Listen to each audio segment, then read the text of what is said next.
This is breaking news on Wake Up Central. Right now, Catholics around the world are learning of and mourning the death of Pope Francis. His death comes just hours after he delivered a surprise Easter blessing at the Vatican. But the pontiff passed away this morning at the age of 88. Tina Kraus has more on the Pope's life and his legacy. From his first words as Pope, Fratelli e sorelle, buonasera.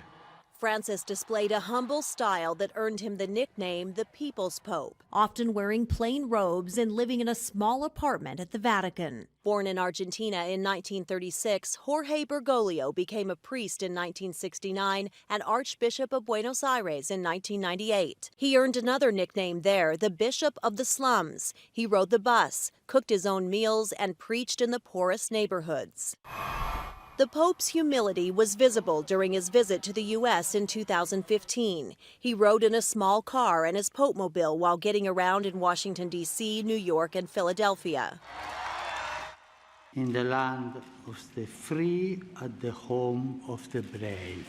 The Holy Father made history when he addressed Congress and celebrated Mass with hundreds of thousands of people in Philadelphia. The Pope also brought a message to U.S. Catholics to take care of those less fortunate.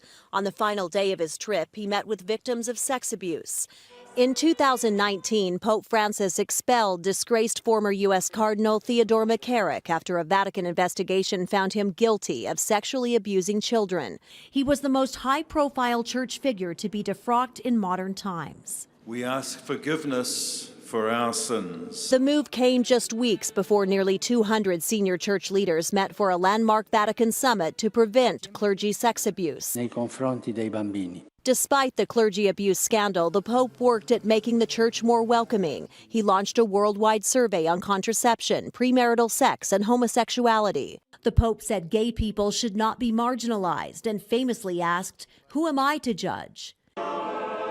Francis made history in 2023, leading the funeral of his predecessor, Pope Benedict XVI. That same year, he celebrated the first decade of his papacy with the release of his first podcast, or Popecast. In an historic interview with CBS's Norah O'Donnell in 2024, the Pope addressed criticisms of his efforts to revisit teachings and traditions of the Church. One thing is to take tradition into account, to consider situations from the past. But quite another is to be closed up inside a dogmatic box.